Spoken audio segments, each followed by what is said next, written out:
Pagkakataong ito mga kapatid, ating sasagutin itong pastora na si Pastora Roth Cubos. Asawa ito ni Pastor Rod Cubos, kung saan sinubukan niyang ipahiya ang Mahal na Birhen Maria. Ngunit siya mismo ang lumabas na nakakahiya. Bakit? Cebuano ito, pero pansinin niyo mga kapatid, may halong English. Kung yung pronoun sa grammar niya ay tama ba? Pansinin ninyo, pakinggan ninyo. Nagsulti diri in Matthew chapter 1 verse 25. Kay virgin na gid si Mary. Was he forever a virgin? VCO? Ay, VCO. Was he forever a virgin? Inulit-ulit niya, di po ba? Na ang tinutukoy niya ang Mahal na Birhen Maria. At ang sabi niya sa tanong, was he forever a virgin? Was he forever a virgin? Pag feminine, pwede po bang gagamitin ang Was he forever a virgin? o she? Ating tatalakayin ito ang banat nila sa simbahang Katoliko. Samahan ninyo ako.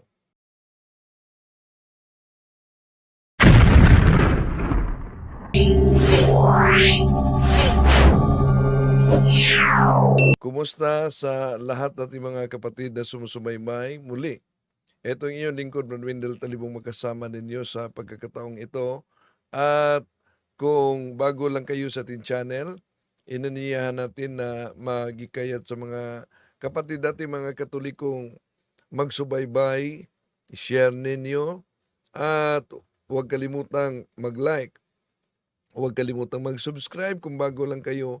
Pindutin ang bell button para updated kayo, mag-comment at i-share ninyo sa ating mga kapatid. At pwede ring magtanong. At maaari kayo makasuporta din sa ating channel sa pamamagitan ng Super Chat o kaya sa Super Thanks o membership ng channel natin, mga kapatid. No? So, pansinin ninyo, pakinggan ninyo, dahil kahit Cebuano ito, may halong English.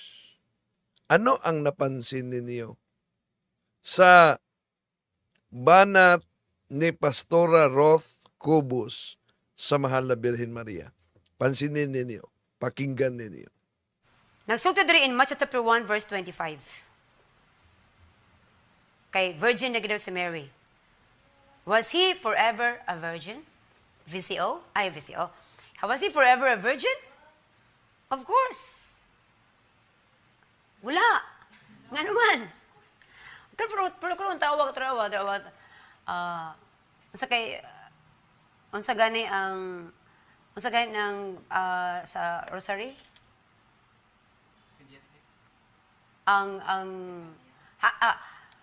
Ang pagtuloy ng simbahan actually nagsulti that until now. Until si Mary, after siya pag-give birth to Jesus Christ, was never touched. That's why he was called Virgin Mary. Because after he gave birth to our Lord Jesus Christ, he was never touched by his husband. Wa ko po, musugot ka ako? Musugot ka ang bana? Iyan na ganing gipasaylo no nga ano na. Diba? Yon ang komento ni Pastora Roth Cubos. Was he forever a virgin? Was he forever a virgin daw? And then, di lang yan. After he gave birth to our Lord Jesus Christ, he was never touched by his husband. Napansin nyo ba yan? At hindi lang yan. He was called Virgin Mary because after he gave birth to our Lord Jesus Christ, he was never touched by his husband. At ginagamit niya ang Mateo Kapitulo 1, versikulo 5, lalo na ang komento sa Santo Rosario. Isa-isahin natin to ha. Ang tuligsa niya. Ginamit niya ang Mateo Kapitulo 1, versikulo 25. Nagsulti diri in Matthew chapter 1, verse 25. Kay virgin na gid daw si Mary. Was he forever a virgin? Sabi niya sa mga hindi nakaunawa, binanggit dito sa Mateo Kapitulo 1, versikulo 25 na virgin daw si Mary. Wala namang mabasa diyan sa Mateo 1:25 na virgin si Mary. Pero yung perpetual virginity ng mahal na Birhen Maria ay talagang opisyal na aral yan ng simbahang Katoliko. Oh. Pero parang nalito yata si Pastora Rothkobos dito. Dahil yung Mateo Kapitulo 1, versikulo 25, yun ang palaging ginagamit sa mga anti-Catholic mga kapatid upang tutulan nila ang doktrina ng simbahang Katoliko na perpetual virginity. Dahil sa salitang hanggang, sa English, until. Ano po bang mabasa? Ito ang mabasa natin sa San Mateo Kapitulo 1, versikulo 25 na ginamit ni Pastora Rothkobos. Ngunit, hindi niya sinipingan si Maria hanggang nagsilang ito ng isang anak na lalaki. At Jesus ang ipinangalan ni Jose sa sanggol. So napansin nyo, may salitang hanggang. So ibig sabihin, konklusyon nila, ang konklusyon nila, pagkatapos, ibig sabihin, ay ginalaw na. Kaya ito ang kaniyang konklusyon. VCO? Ay, VCO. Was he forever a virgin? Of course. Wala. Nga naman. So, nanatili ba? Pero yung pronoun ay patungkol sa Mahal na Birhen Maria, ginamit niya ang masculine, hindi yung feminine. Patungkol yan sa Mahal na Birhen Maria, hindi na daw virgin. Bakit? Pero kung tawag. Sabi niya, tingnan niyo. Sa kay, unsa gani ang sa rosary? Ano daw umano yung sa Santo Rosario, yung sa Rosario? Ang pagtuloy ng simbahan actually nagsulti that until Ang aral ng simbahan ay nagpahayag now. na parang nalilito yata si Pastora Rothkobos dito. Until now. Until si Mary, after siya pag-give birth to Jesus Christ, was never touched. That's why, he was called Virgin Mary. So, ngayon, inulit na naman niya. Ang Mahal na Birhen Maria, he was called, Virgin Mary. Napansin niyo ba yan? Dahil, hindi siya ginalaw. Because, after he gave birth to our Lord Jesus After he gave birth, yan talaga, paulit-ulit niya. Christ, he was never touched. He was never touched. Yan. By his husband. By his husband. Yan. Ako po, musugot ka ako? Sabi niya, kung ako, papayag kaya ako? Musugot ka ang bana? Papayag kaya yung asawa?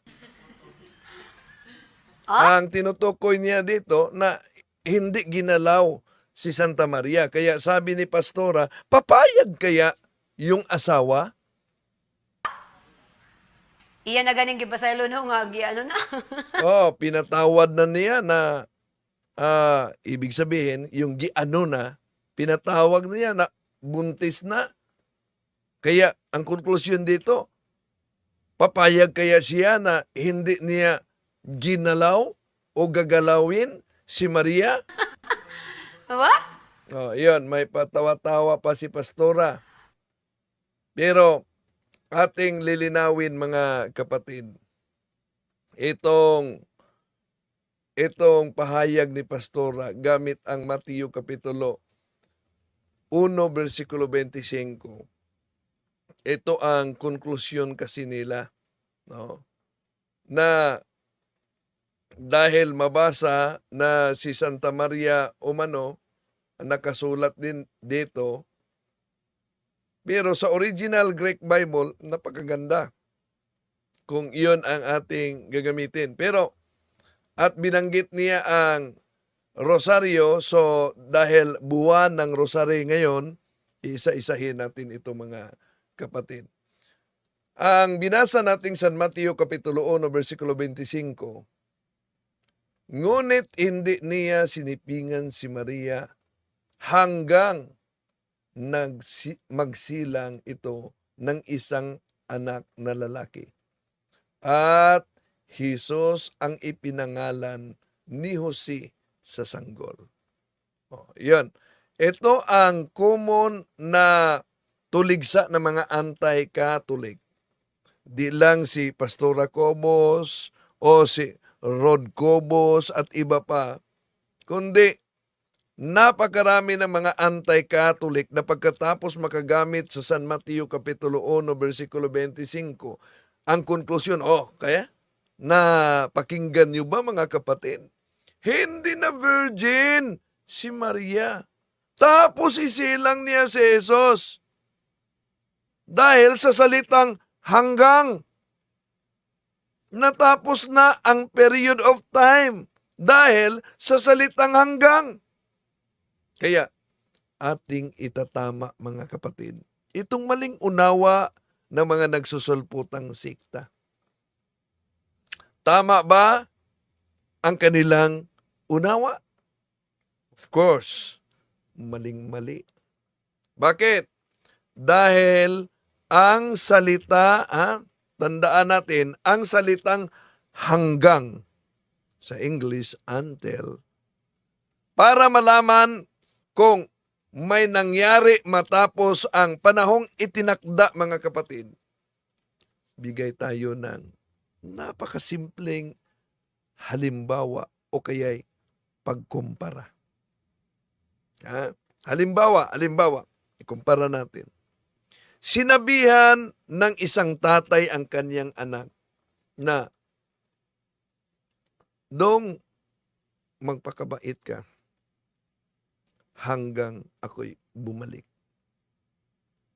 Yan ang salita, "Dong, magpakabait ka hanggang ako'y bumalik." Dahil po ba sa salitang hanggang, sa pagbalik ng tatay, doon na ang hangganan ng kaniyang pagpakabait? Isip-isip naman pag may time. Ibig ba sabihin, hindi na siya magpakabait pag dumating na yung tatay niya? Logically, tuloy-tuloy pa rin ang kaniyang pagpapakabait kahit bumalik na ang tatay niya. Di po ba? So, yung salitang hanggang mga kapatid sa English until na ginagamit sa San Mateo Kapitulo 1, versikulo 25 na ginagamit yan hindi lang ni Pastora Acobo sa kanilang pagtuligsa sa perpetual virginity, kundi sa iba-iba pang mga nagsusulputang sikta. Alam niyo ba na sa original Greek word in which the New Testament was written, yun ay tinatawag na heos. Na ang ibig sabihin, ever after. Ano ang heos? Even after. Kaya, sa Mateo Kapitulo 1, versikulo 25, kung i-interpret sa English na nakabase ang Greek translation ay even after Mary gave birth to Jesus, she remained a virgin. kahit pa matapos niyang ipinanganak ang ating Panginoon Jesucristo, siya'y nananatiling birhen. Anong akala kaya nila ni San Jose? Tulad sa kanilang asawa? Ha? So, kung pag-aralan natin sa Biblia, because Bible must be interpreted according to the context in which it emerged. Kung pag-aralan natin, mga kapatid, alam nyo ba na yung salitang hanggang sa English until, alam nyo ba sa Biblia, yung salitang yan ay may isang kaganapan o may isang tinatawag na endpoint o aksyon na matatapos sa panahong nakatakda. Halimbawa, mga kapatid, tingnan ninyo ang mabasa sa Ikalawang Samuel Kapitulo 6, versikulo 23. At si Mikal na anak ni Saul ay hindi nagkaanak hanggang sa araw ng kanyang kamatayan. So, ginamit diyan ang salitang hanggang. Di po ba? Ilalabas tuloy, mga kapatid, na si Mikal, nung namatay siya, yung bangkay na siya, pwede na siyang manganak. Dahil sa interpretasyon nila, sa salitang hanggang, pag matapos yung hanggang, ay nagbago na. Mali po. Common sense naman. Kahit namatay na si Mikal, hindi pa rin siya nanganganak. Kaya, yun din ang San Mateo Kapitulo 1, versikulo 25, mga kapatid. Hanggang matapos isilang ang ating Panginoon Jesucristo sa mahal na Birhen Maria, siya ay nanatiling birhen. Di lang yan. Sa Mateo Kapitulo 28, versikulo 20, may ginamit ang ating Panginoong Hesus salitang hanggang. Eto, Mateo 28:20. Teaching them to observe all that I have commanded you. And behold, I am with you always until the end of the age. See? Ngayon, sasakyan natin yung kanilang interpretasyon sa salitang hanggang. Ibig ba sabihin, mga kapatid, nang sinabi ng ating Panginoon Jesucristo dito, I am with you always until the end of the age. Ibig ba sabihin, pagkatapos ng itinakdang oras, pagkatapos ng katapusan ng panahon, ay hindi na siya makakasama natin?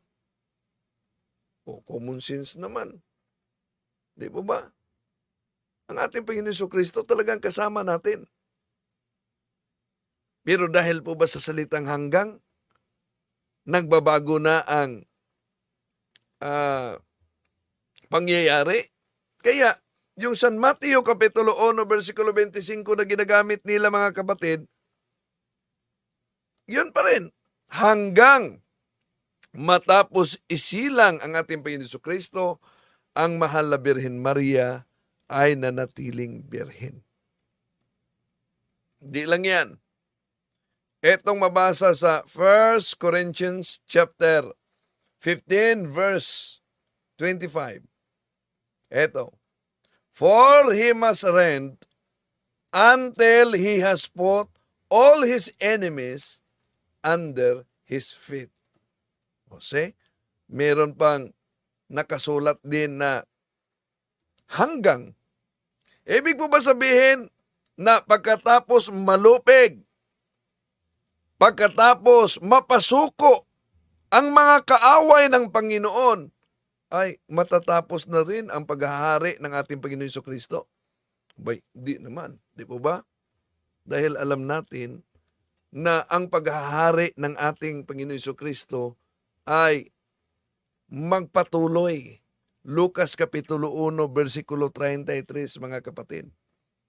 At napakadami pang mga example dyan sa Biblia na yung salitang until, yung salitang hanggang, na ang aksyon ay nagpapatuloy pa kahit natapos na yung nakatakda. Kaya, yung salitang until o hanggang na ginagamit nila upang tutulan nila ang virginity of the Blessed Virgin Mary sa Biblia, mga kapatid, ay hindi lagi ibig sabihin na katapusan na ng aksyon sa nakatakdang panahon.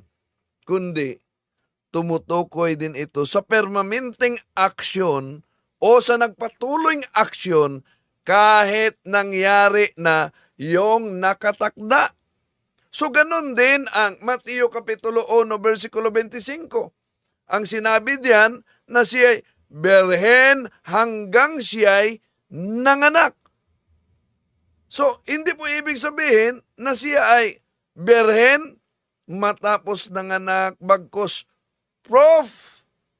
mga kapatid, yung kanilang argumento, hindi pwedeng birhen siya matapos nanganak dahil sa salitang hanggang sa Mateo Kapitulo 1, versikulo 25, mali ang kanilang interpretasyon diyan. Ngayon, ginamit nila yung tuligsa lalo na sa Holy Rosary.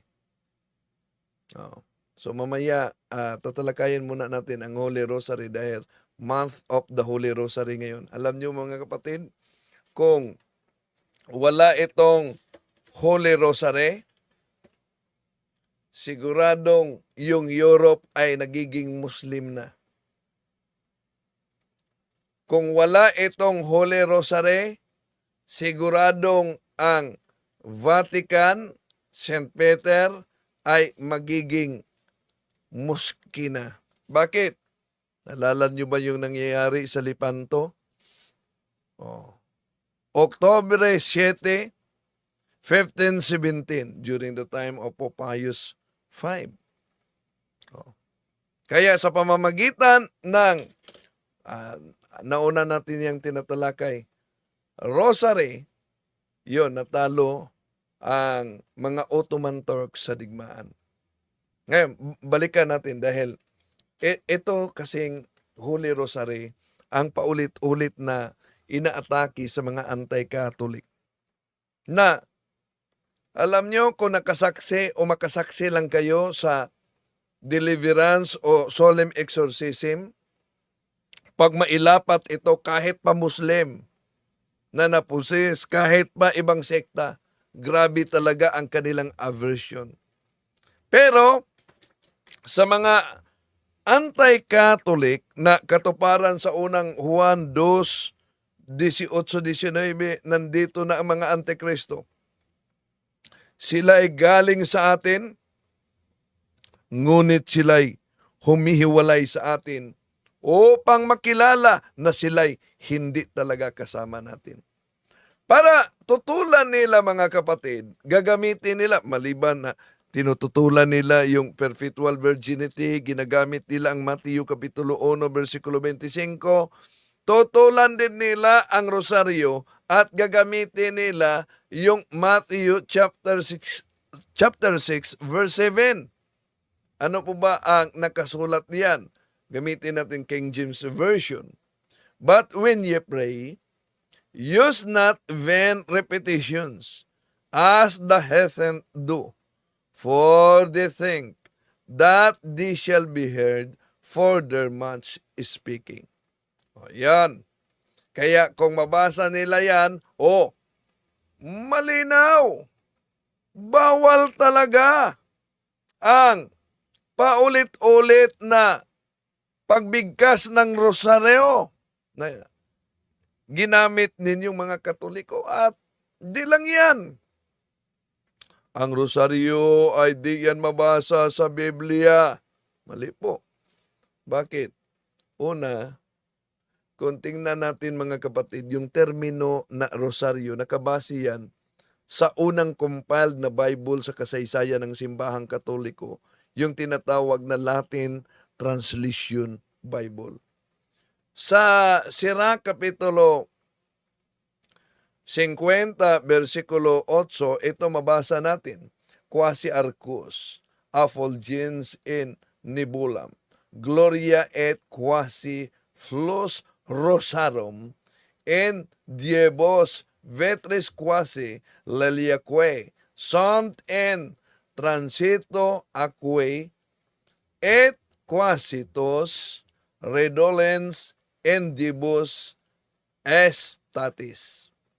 Yun ang mabasa na kung isali natin, merong rosarum. Ano ba yung rosarum? Ibig sabihin, rosas.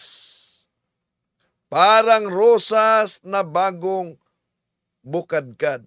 Yun ang salitang rosarum. Diyan kinuha ang salitang rosaryo, mga kapatid. Ibig sabihin, ang rosaryo ay isang mystical rose na ating ibinigay sa mahal na Birhen Maria, no? Na parang bulaklak na rosas, ay siyang sumisimbolo sa ating pagmamahal sa mahal na Birhen Maria. Ngayon, balikan natin yung kanilang tuligsa tungkol sa paulit-ulit na panalangin, yung rosary, mga kapatid, na ginagamit nila sa pagtuligsa laban sa atin. Una, tama ang talata na Mateo Kapitulo 6, versikulo 7, pero mali ang kanilang pag-unawa.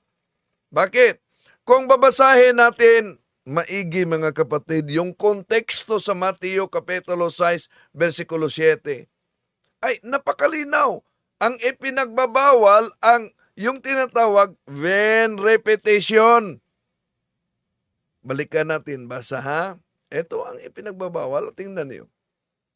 But when ye pray, use not vain repetitions, as the heathen do, for they think that they shall be heard for their much speaking. So, napansin nyo ba ang nakasulat na ginagamit nila? O, sige. Punta tayo sa Tagalog para maunawaan pa. Sa pananalangin ninyo'y huwag kayong gagamit ng maraming salitang walang kabuluhan, gaya ng ginawa ng mga hintil. Ang akala nila'y papakinggan sila ng Diyos dahil sa haba ng kanilang sinabi. So, malinaw, ano ang ipinagbabawal na paulit-ulit? Yung walang kabuluhan. Protestant translation.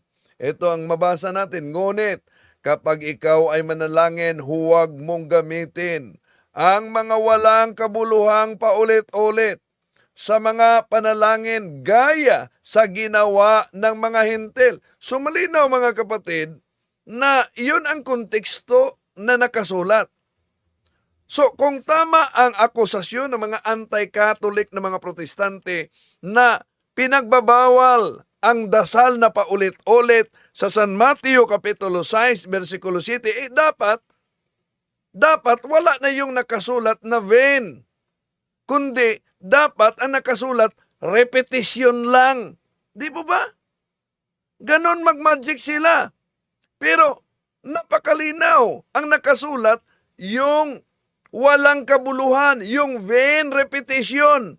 Sa Tagalog, walang kabuluhang paulit-ulit na panalangin. Yun ang ipinagbabawal. Ang tanong, ang panalangin ba sa Santo Rosario ay walang kabuluhang paulit-ulit? Diyan sila nagkakamali. Bakit? Una, pag-aralan natin kung ang sa Rosario wala bang kabuluhan, mga kapatid. Paano magiging walang kabuluhan ang dasal ng Rosario? Gayong binanggit sa dasal ng Santo Rosario ang dasal na inuutos mismo ng ating Panginoong Jesucristo. San Mateo Kapitulo 6, versikulo 9 hanggang 13. Ito ang utos ng ating Panginoong Jesucristo. This is how you are to pray. Our Father in heaven, hallowed be thy name. Your kingdom come, your will be done on earth as it is in heaven. Give us today our daily bread, and forgive us our debts, as we forgive our debtors. And do not subject us to the final test, but deliver us from the evil one. Yun ang nakasulat. Sa palagay ninyo, yun bang turo ng ating Panginoon Jesucristo ay walang kabuluhan? Inuutos niya itong dasal na sinambit natin sa Santo Rosario. Ano ang nakasulat sa talatang 9? This is how are you to pray. Pero itong mga umaatake sa Santo Rosario, mga kapatid, abay, hindi sumusunod sa utos ng ating Panginoon Jesucristo na gamitin itong panalangin ito, Our Father who art in heaven, Pater Noster. Ngayon ang tanong, walang kabuluhan ba ang dasal na inuutos ng ating Panginoon Jesucristo? O isip-isip naman mga kapatid pag may time, di po ba? Ganon din ang sinasambit natin sa Rosario. Yung sinasambit natin sa Holy Rosary, Ave Maria, gratia plena, Dominus tecum, benedicta tu in mulieribus et benedictus fructus ventris tui, Eso. At sasagot naman, Santa Maria Mater Dei, ora pro nobis peccatoribus nunc et in hora mortis nostri. Amen. Ang tanong, biblical ba yun? Yes, napaka-biblical. Galing yan yung Ave Maria, ibig sabihin, Aba Ginoong Maria, Hail Mary full of grace. Galing yan sa Lucas, Kapitulo 1, versikulo 28. And the angel being come in, said unto her, Hail full of grace, the Lord is with thee. Blessed art thou among women. So, galing yan sa anghel. At yung pahayag naman ni Santa Elizabeth sa Lucas Kapitulo 1, versikulo 42. And she cried out with a loud voice and said, Blessed art thou among women, and blessed is the fruit of thy womb. Yun ang unang bahagi, mga kapatid. Ave Maria, gratia plena, Dominus tecum, benedicta tu in mulieribus et benedictus fructus. At sinabi natin, Holy Mary, Santa Maria. Bakit Santa Maria? Bakit Holy Mary? Dahil yung pinili sa Isaias Kapitulo 7:14, si Santa Maria pinili na ng ating Panginoong Diyos noon upang isilang ang ating Panginoon Jesucristo. At ayon kay San Pablo, yung pinili ng Diyos noon pa man ay binahagian niya ng kanyang kaluwalhatian at kabanalan. Roma Kapitulo 8, versikulo 30, ang mga pinili niya noon, panguna, ay kanyang tinawag, at ang mga tinawag ay kanya ring pinawalang sala, at ang pinagwalang sala ay kanyang binahagian ng kanyang kaluwalhatian. Ang tanong, ang Mahal na Birhen Maria ba'y pinili na? Lucas Kapitulo 1, Isaias Kapitulo 7, versikulo 14. Pero ang tanong, bakit tinatawag siyang Mother of God? Ipinanganak ba niya ang Holy Trinity? Mali. Dahil kung tingnan natin ang Lucas Kapitulo 1, versikulo 35, mga kapatid, ang nakasulat, Asique sa Spanish, Asique al Santo Niño, Cueva en nacer, lo llamaran Hijo de Dios.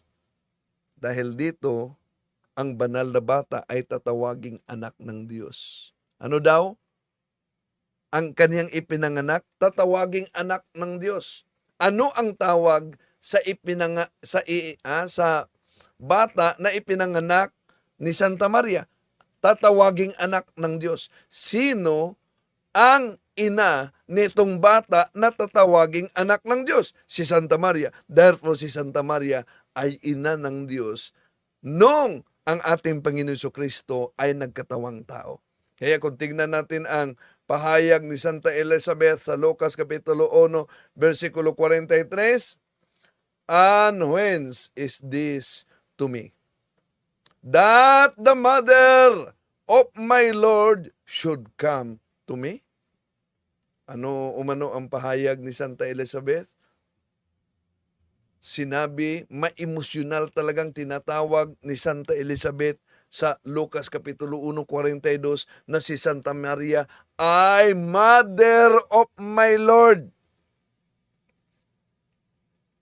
Mother of my Lord. Pero, alam nyo ba anong palusot sa mga pastor na nakaharap ko dito, lalo na sa evangelization namin sa radyo?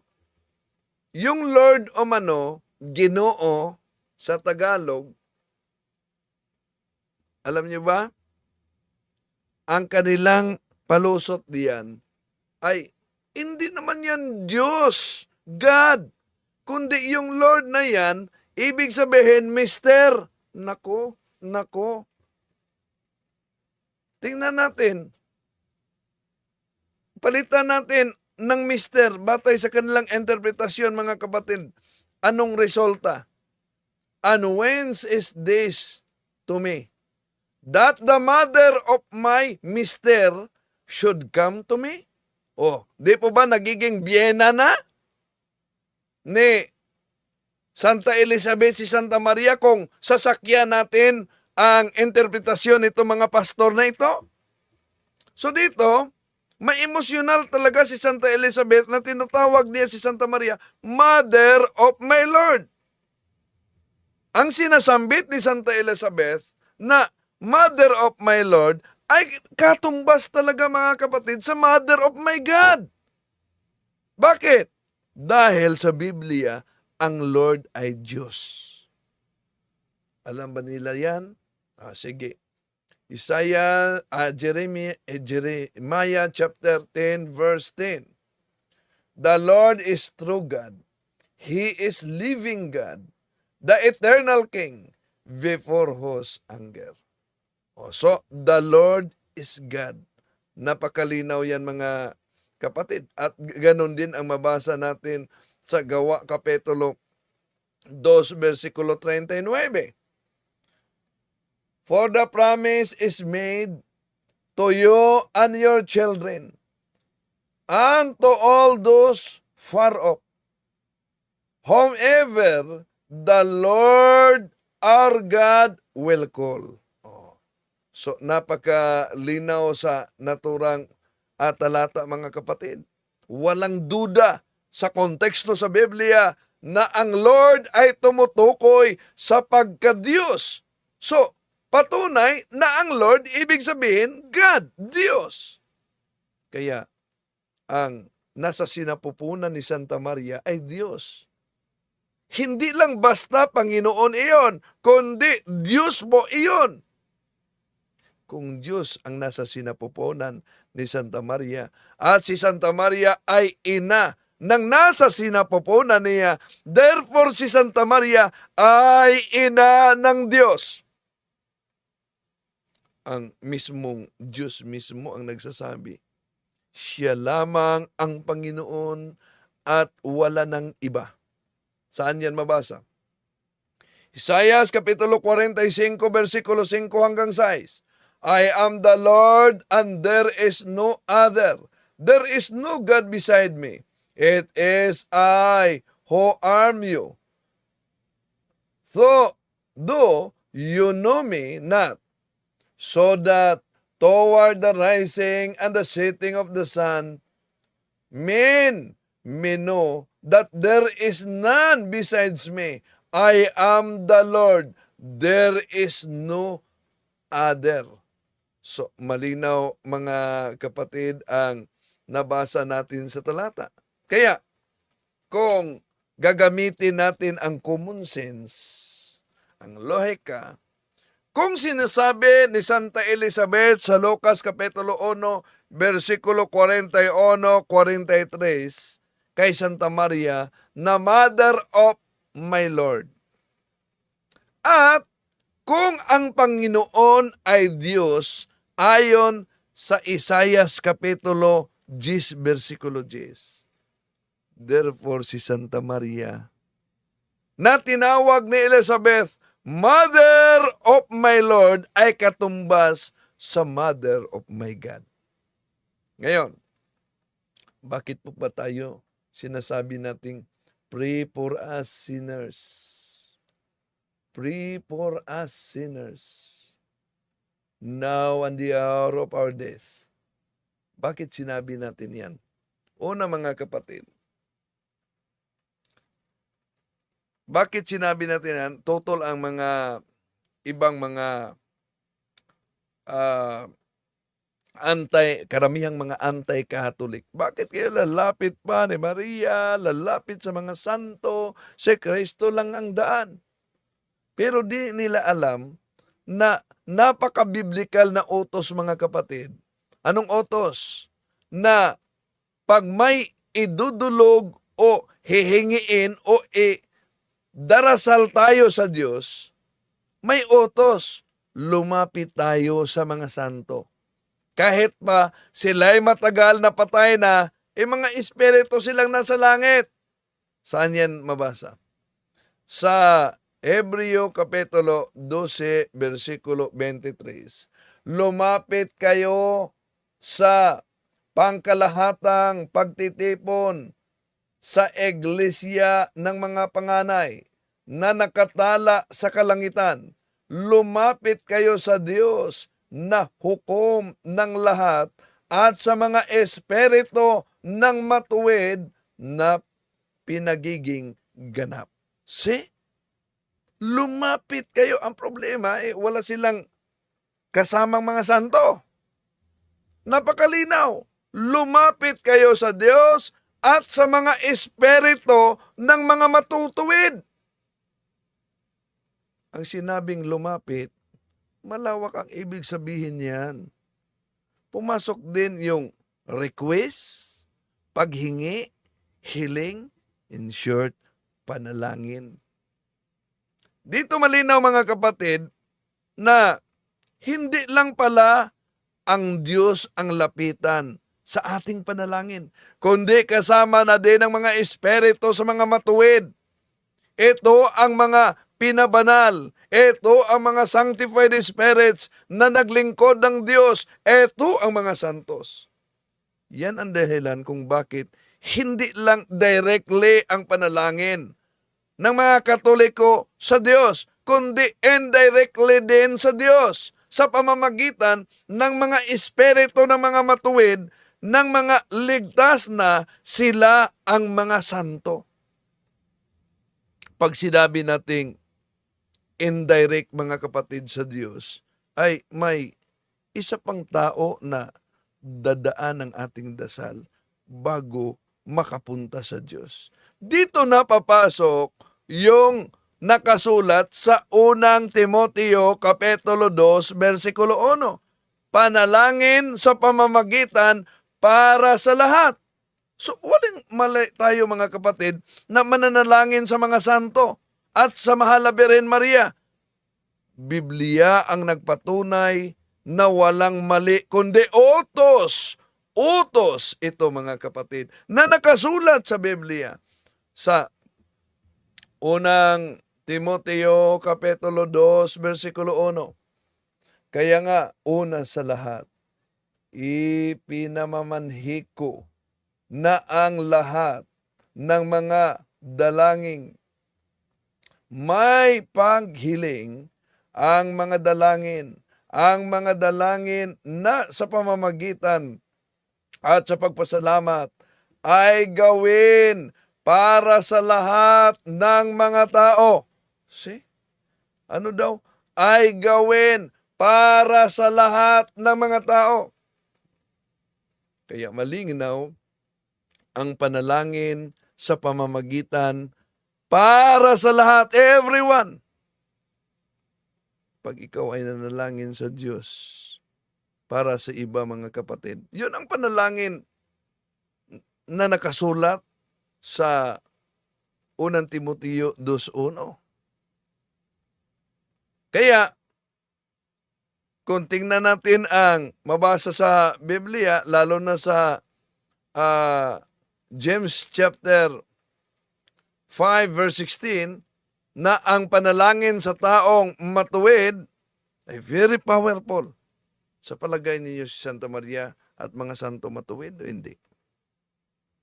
Kaya huwag kayong maniwala sa sinabi nitong mga nagsusulputang sekta na ang ating panalangin sa Santo Rosario ay walang kabuluhan.